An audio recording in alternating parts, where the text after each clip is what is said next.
Hi, we're Mike and Sue from On a New Tack. Time for an update. We haven't really done another video since our last one about selling our business, and that's kind of wrapping up now. We've gone through the transition period. Just got back from actually helping another owner that was in the same franchise network down in Miami. So now that that's done, we kind of feel like it's kind of coming to a close.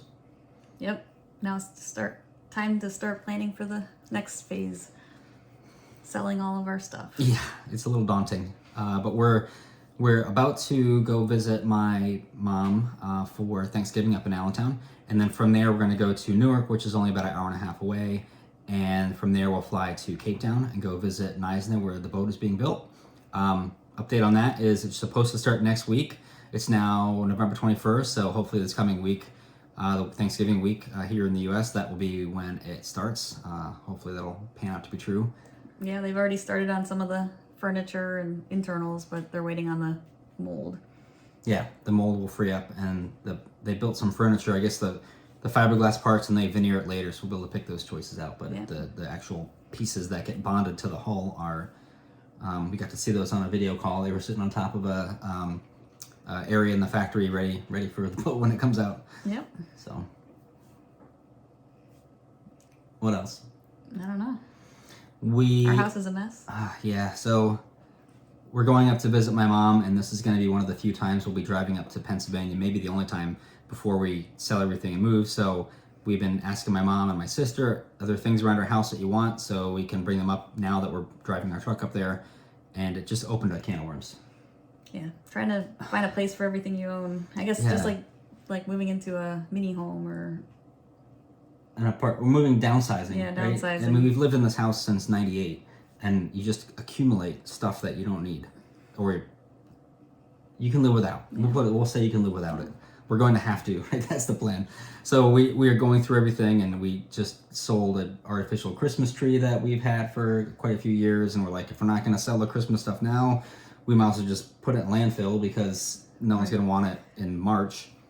So it just opened a can of worms, and the house is a disaster. So we're going to show you how much of a mess the house is as we prepare. There's pretty much stuff torn apart everywhere. So this is the kitchen. We have all kinds of glasses and stuff, some of the stuff that my mom wanted. We have all kinds of different kitchen knickknacks, and then we already have this container there. We should have moved that. Can you open that up? That's a slate that my mom wanted that you can put charcuterie on, things like that. This is already a box of stuff that we're bringing up to my mom and sister. That's good. Mixer, food processor. Yeah. Stuff that doesn't make the cut. All kinds of stuff here. That's our composting head. We end up getting Nature's Head. That's actually a cat litter box above it. We have all kinds of financial documents from our business that we haven't. We're going to have a company scan all that. Bunch of miscellaneous electronic stuff that we're never going to use that we're just going to take to a recycler. And this is actually smaller than it was because we got rid of some of the Christmas stuff. So that is... Should we go sit back down? Yeah. All right. Thank you for letting us take you on that tour of disaster. And there's more. There's more. And there's also, we went to the old business today to pick up some personal things, and there's still boxes in the truck from that. And we're supposed to be leaving tomorrow to drive up. We're going to do it in 2 days. Drive up to the Richmond area. Another franchise owner is up there that are good friends of ours, so we're going to spend the night there so that we're bringing our cat with us. More on that in a second. But we'll break the trip up that way so it's not the whole... How long is it? Like 10 hours? 8.5 hours. 8.5 or so hours if we were to drive it direct. So it's going to be... I mean, it's a lot for a human, but it's... for us anyways. And it's an more awful for a cat. lot for a cat. Yeah. Especially since they can't plan their bathroom breaks. Yeah, you can't. I mean, you can tell a dog go to the bathroom, and they usually will, but the cat, it doesn't make sense for a cat. So that's going to be interesting. We'll have to have a litter box set up in the truck, which is super, super exciting. You want to tell everyone about the whole trying to get a cat to South Africa experiment? Yeah. So we're now trying to figure out how to get our cat over to South Africa when we move there, because we're going to be moving there in the spring. So South Africa doesn't allow pets to come in cabin. so you're required to bring them in through cargo, and then some airlines are not allowing pets in cargo at the moment, which United is one of them, and that's the airline that does a direct flight. And then other airlines don't allow pets in cargo for longer flights. So it's just very complicated. So we decided to start talking with some pet cargo transport companies who have a little bit more experience with the whole situation. And they have, they can't really book flights till last minute, and so you can't guarantee exactly which flight the cat's going to go on, and they don't recommend you trying to get on the same flight as the cat. So it's just been and it's also very expensive. And how much was it about? It was about $4,500. Yeah, so it's a lot. And that includes like some of the work with the like helping you with get through customs and that sort of thing. And I believe it's like pretty much turnkey. Yeah, aside from that, doesn't include like that's only airport to airport. That doesn't include picking the cat up at the house if you wanted to have them go to the house to the airport and then the airport to the house. It also doesn't include if you don't have the appropriate crate, they can make a crate for you, and that's extra. But otherwise, it is pretty. And you have to do your own like vet. You have to get your vet to check out the cat and make sure that they're not bringing in any diseases. And they have to be up to date on rabies or whatever. It depends on if it's a cat or dog, what they have to be up to date on. Yeah. Obviously rabies for both, but then there's like distemper and they have to have cough and stuff like that. They have to have a chip and has to have been in. They've had to have the chip before they got the last rabies shot, and their last rabies shot has to be within a certain time period. So it's all very bureaucratic, very interesting, and yes, very bureaucratic. So it's we haven't really 100% decided on the process yet. But. And you can also we could fly into like Nairobi, right? Namibia.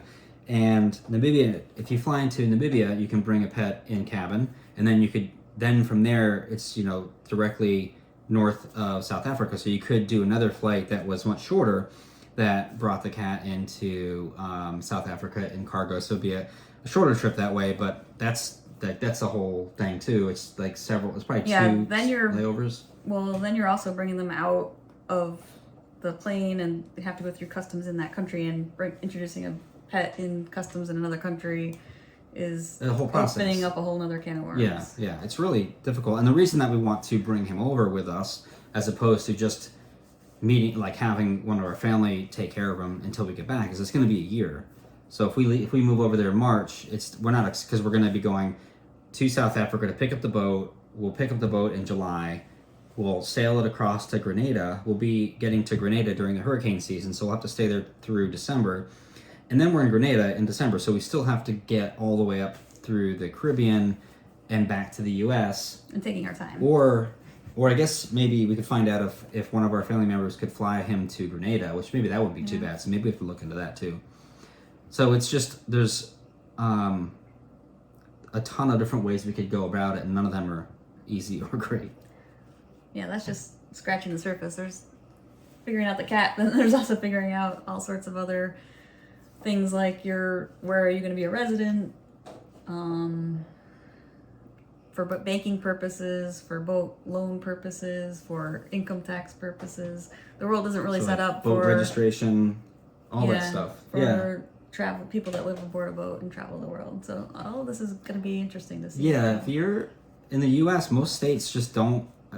They're not really set up for you to not be living at an address, and Florida is one of the better ones, and that might be where we end up establishing residency, because they at least we have a friend that has changed his residency to Florida, and his driver's license down there now just has his federal Coast Guard documentation number for his boat as his address, which is like, well, okay, that's brilliant. Why can't other places and states get on board with that? But it's not set up that way.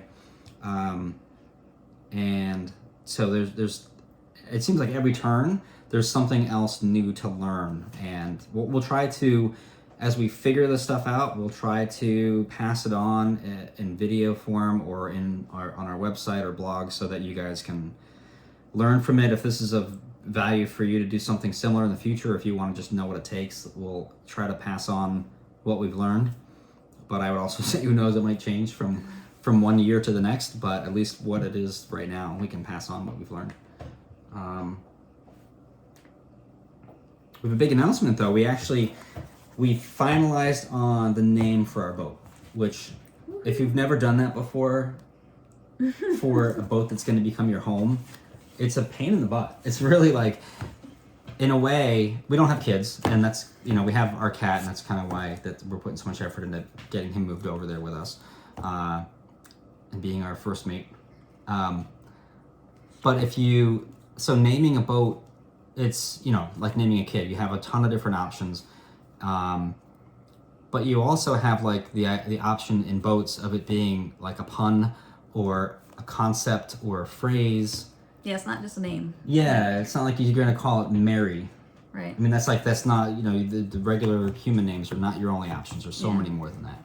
So we did limit it down to, we want it to be a female name because, boats are traditionally female.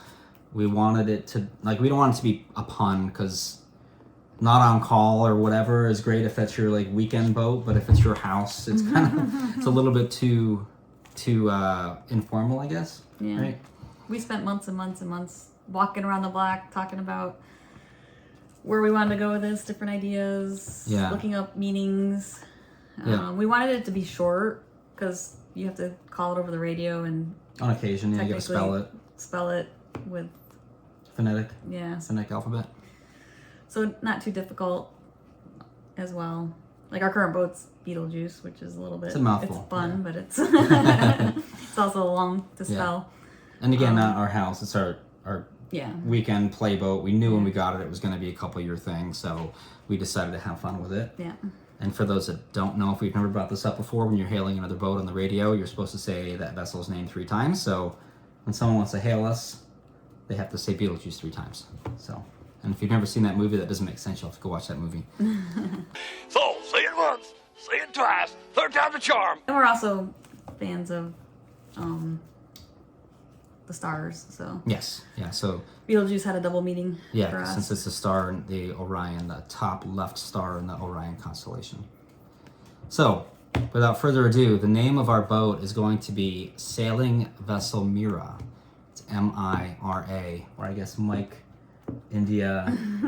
Oh, we should have planned this or prepared this.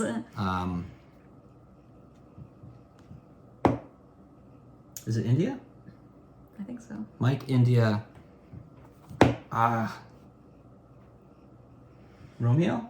Yes. Yeah, Romeo Alpha. I was thinking rectangle. It's like when you're on the phone with a credit card company and you spell out your name and you just pick random things that start with that letter. Like octopus, and then... Anyways. So, Mira, Mike, it's actually Mike. I said Michael. Did I say Mike? Michael? Mike, okay. Mike, India, Romeo, Alpha. So... Mike, India, Romeo, Alpha. Yeah. Much easier to say. Much quicker to say. Even though we had to think about it a lot. So anyways, we will learn that. Yeah, we'll have it down pat. Although we are both pretty decent at the alphabet. We didn't show it there.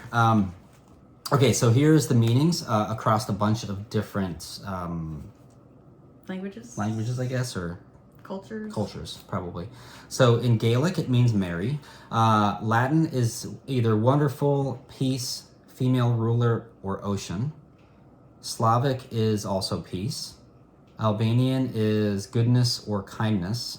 Do you want to read any of these, or can you even read my writing? No. Okay. Spanish is like a direct translation to see.